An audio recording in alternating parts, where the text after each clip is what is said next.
Good evening. मैं आप सभी का स्वागत करता हूं इस प्रोग्राम में, गुफ्तगू में। और आज हमारे साथ हैं संजय भाई।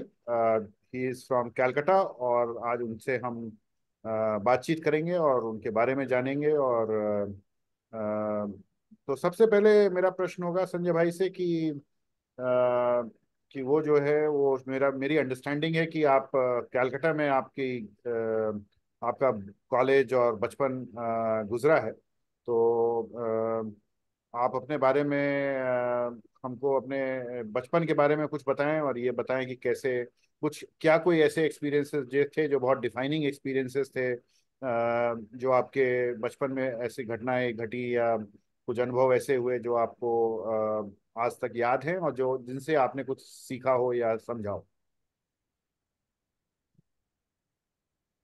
हमारी जो बचपन थी, basically I was born and brought up in Calcutta. तो शुरुआत तो हम लोगों ने कलकत्ता से ही, हमारी जिंदगी कलकत्ता से ही शुरू हुई।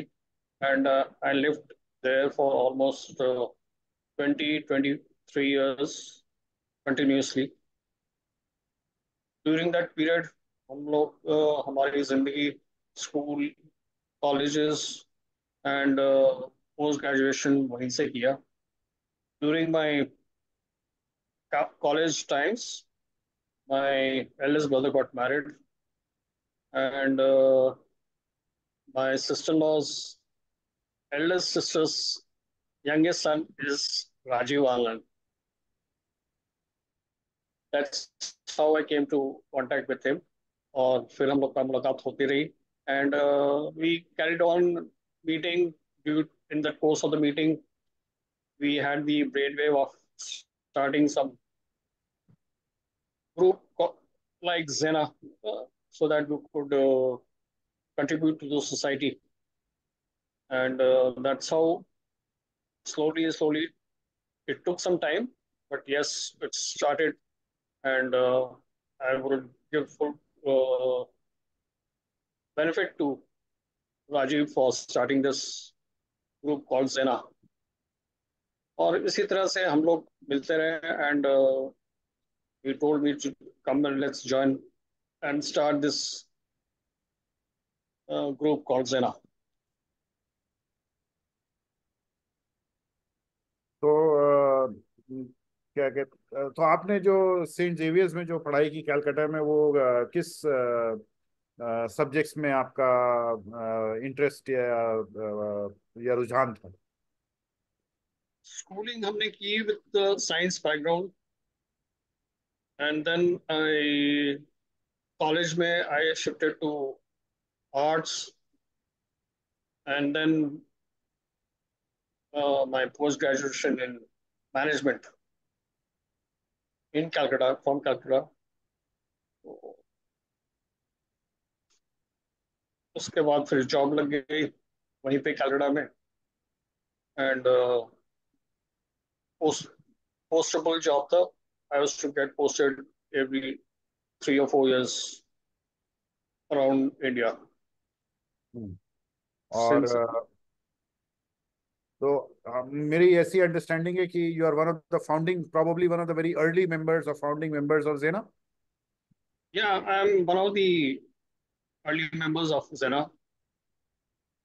And I am sure the audience, particularly in this group, would be very keen to know कि जब आप लोग का ग्रुप बहुत छोटा था और बहुत कम लोग इसमें थे, तो आप लोगों का जो ड्राइव और थॉट प्रोसेस था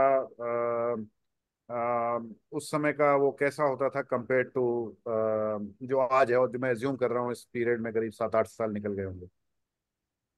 इनिशियली जो हम लोग का आइडिया था कि we should do something together, और वो it did not materialize into the name of Zena, but we thought of doing something together. Slowly, as the time passed, and finally, Rajiv came out with the idea of Zena. तो वहीं से start हुआ, करीब 2016 से incorporate हुआ, and there was a big get together in Pune, and from there on, meetings are going on, gatherings are going on. और कोई आप लोगों का विशेष थॉट प्रोसेस था कि वो नाम कैसे चुना गया? नाम का तो it was basically the idea was of Rajiv. He came out with this name, and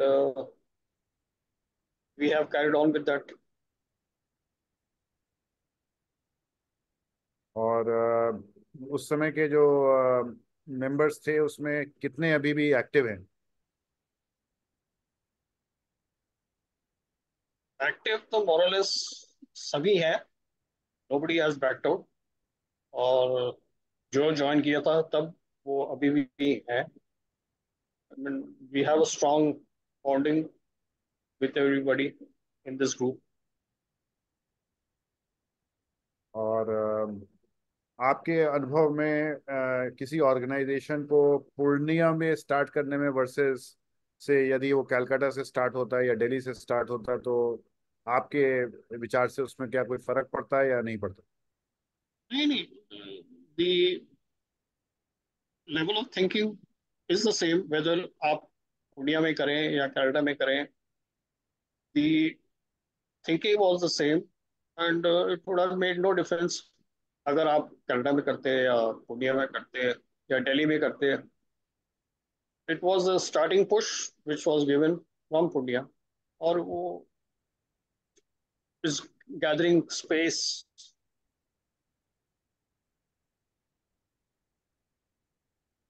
So, as part of your job, which are the other cities sort of you moved into over the years from Calcutta? I started my job from Calcutta. From Calcutta, I was posted to Guwahati in Assam. Then I was posted in Hyderabad in Andhra Pradesh, and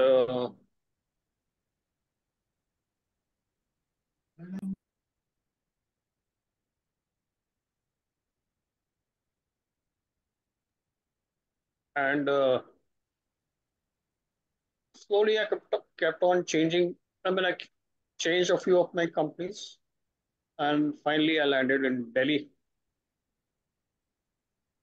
और सो हैदराबाद, गुवाहाटी, कलकत्ता और के finally Delhi probably आप किन किन companies में आपने काम किया? Companies जिसमें हमने काम किया, their area of working was entirely different in the other companies which I joined from the earlier one, and their line of activity was entirely different. तो अलग अलग एरियाज का एक्सपीरियंस हमें मिला throughout my working career. The initial company जो था वो electrical products बनाती थी, and I worked in a cosmetics manufacturing company, and I worked in auto out components company. ऐसे दो तीन कंपनीज ज्वाइन किया था. I've got a varied experience in them. So very interesting variation in terms of both industries and probably the kind of area you might have. तो इन पूरी इस पूरी आपकी जो प्रोफेशनल जर्नी थी इसमें आपका जो सबसे एक्साइटिंग असाइनमेंट क्या था और वो क्यों? हमारा जो बैकग्राउंड है that is non technical, and जितने भी इंडस्ट्रीज में हमने काम किया they are all technical products, and dealing with them was a big experience for me itself, whether it was the electrical line or the cosmetics line or whichever line which I joined was all a big experience for me. तो उसमें सबसे interesting कौन सा था और उसको उस assignment में ऐसा क्या था जिसने उसको आपके लिए इंटरेस्टिंग बनाया? देखिए, जो मेरा पहला कंपनी था वो इलेक्ट्रिकल कंपोनेंट्स बनाती थी, made made from carbon, and these were used in various industrial industries like railways, powerhouses for generating electricity, producing electricity. So that was a big experience for me, knowing the uses of the product and the end result which it would produce. That was one of the biggest knowledge I gathered from there. Hmm. Others were ठीक है. It was cosmetics. This is also one of the production line, but इतना interesting नहीं था जितना हमारा electrical industry में था. हम्म। अ, तो प्योरली मैनेजमेंट पर्सपेक्टिव से आपके ऐसे कुछ आप ऐसे एक्सपीरियंसेस शेयर करना चाहेंगे जिन आपके करियर में जो हुए हों, जिससे कि आपने कुछ बहुत इंपॉर्टेंट सीखा हो जो आप हमारे ऑडियंस के साथ शेयर करना चाहेंगे। इम्पोर्टेंट तो हर एक इंडस्ट्री में कुछ ना कुछ आप सीखते ही रहते हैं, कुछ नई बात. तो ऐसा हम लोग को इम्पोर्ट भी करना होता था हर एक इंडस्ट्री में. तो that was an added advantage of how to go about it and clearing the material. That was a big experience, and I learned a lot of it from these industries. तो ये imports में आपने मतलब किन चीजों पे focus करने से वो आप आपकी इफेक्टिवनेस बढ़ी, या क्या वो ट्रेड्स से पर्सनालिटी में या औरों में जो आप जिसकी वजह से आपको ऐसा लगता है कि वो काम बहुत अच्छा हुआ और उससे जो हमारे ऑडियंस है उनमें कुछ लोगों को इस बात को समझने से उनके करियर के लिए वो बेटर हो सकता ये जो लाइन है प्रिक्वायरमेंट का and logistics, it is a very critical part of the organization. The production should not stop, and things has to be arranged at any cost at the last moment, even if required. So there was no time limit. You have to work 24 hours, whether raat ho, subah ho. You have to be totally in touch with the company and the industry from where you're working. At times, हम लोग को रात रात को काम करना पड़ता था to get the material. So we had a varied experience. We had to go out station to procure the materials personally. So in that way, lot of informations मिलते हैं, experience मिलते हैं in this procurement line and also logistics. तो आपके इस लंबे career में और क्या आप ऐसे कुछ लोगों से मिले जो जिनसे आपने कुछ बहुत व्यक्तिगत, जिनको आप बहुत अब रिस्पेक्ट करते हैं या आप उस समय बहुत उनको रिस्पेक्ट करते थे, और अ, उनके ऑपरेटिंग स्टाइल या वे ऑफ थिंकिंग या उनका जो विजन होता था वो आपको बहुत ज़्यादा उसने इम्प्रेस अगर किया, तो ऐसे कुछ लोगों के बारे में कुछ कहानी है या कुछ चीज़ें आप बताना चाहिए। हाँ, इस लाइन में तो बहुत लोगों से मिलते हैं from lower level to top level for arranging the material. तो आपका कांटेक्ट काफी बढ़ जाते हैं, not only of the, your suppliers but also with supplier to the management of the company where you're working. तो दोनों को कांटेक्ट में रखकर things had to move and we had to get it done. And in that process, you keep on learning new things, getting experience, and carry on your job. क्या कुछ आपको ऐसे लोग भी मिले जिनसे डील करना बहुत डिफिकल्ट था और आपने उनको किसी पर्टिकुलर तरीके से डील करके अपना काम निकाला?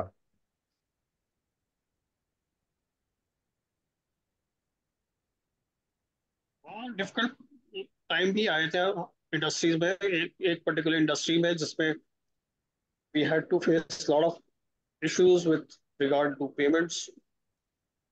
हमारी कंपनी डिलेड पेमेंट्स करती थी, तो but we have to arrange for the material at any cost and with a lot of difficulties so that the production does not stop. तो तो फाइनली आप दिल्ली का आप अपना कुछ एक्सपीरियंस शेयर करेंगे कि आप दिल्ली कैसे पहुंच गए, और वहाँ पे आपने ऐसा क्यों डिसीजन लिया कि अब आप गाजियाबाद में रिटायरमेंट के बाद रहेंगे? जब हम गुवाहाटी में पोस्टेड थे, during that time my marriage was fixed and my wife was working in Delhi. So I took up a job here, shifted so that she continues her work, and I finally landed in Delhi. और ये किस year में हुआ? 1988. अच्छा, तो 88 से बाद आप दिल्ली में ही रहे mostly? Delhi, Delhi and NCR. NCR region में ही आपका। Hmm. तो जो इनिशियल फेज था वो भले ही गुवाहाटी और हैदराबाद में रहा, बट 1988 के बाद आपका मोस्टली जो Correct, रहने का स्थान है वो एनसीआर रीजन ही correct. है। तो और आपके फैमिली में कितने, आपके बच्चे कितने हैं, वो क्या किस एज में हो गए, अब क्या करते हैं? हमारे पास एक ही सन है, and he is working and married. He is also based in Noida. Hmm.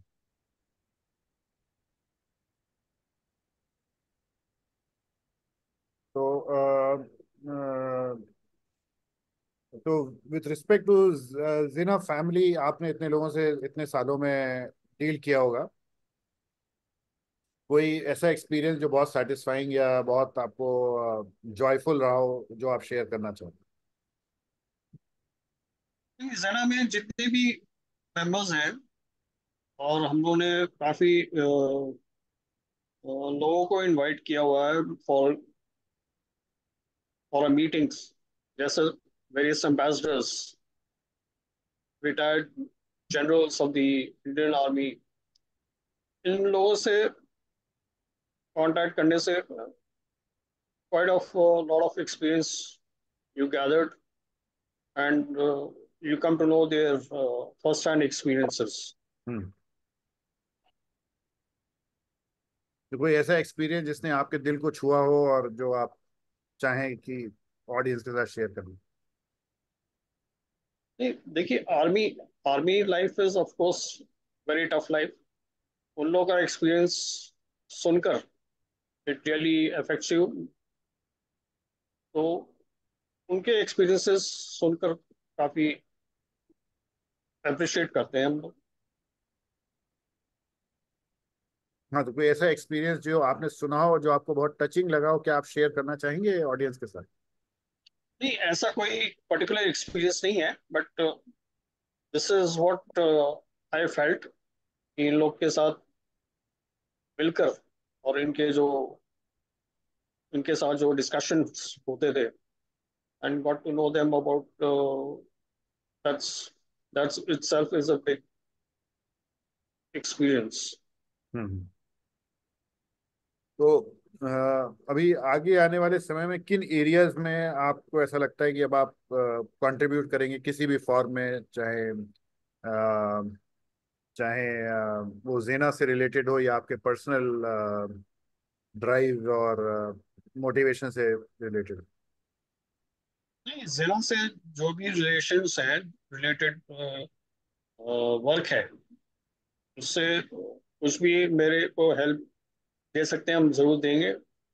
Whether it is social work or any other responsibility which I find it, I'll of course contribute. और हम्म, तो आप अभी कोई full time engagement में या part time engagement में जो commercial nature का है, उसमें इन्वॉल्व हैं अभी, या आपका वो पूरा पार्ट खत्म हो गया? नहीं, अभी फिलहाल I am not very occupied. I have a lot of free time. Hmm. So most of the time which I can spare, I give it to Zena. Okay, okay. So thanks a lot for your time, and I hope the audience would have loved to hear some of the journey of Sanjay Bhai from Purnia to from Calcutta to Guwahati to Delhi, and across industries and across this thing, where probably he has reached a station in life where uh, he's in a position and he is in a position, both in a position and shares a willingness to contribute to society. And that's very, very heartening and inspiring to all of us. So with this, thanks a lot, and we will sort of put this conversation on. Thank you, Manish. Thank you Thank you, so much. Manish, once again. Thank you.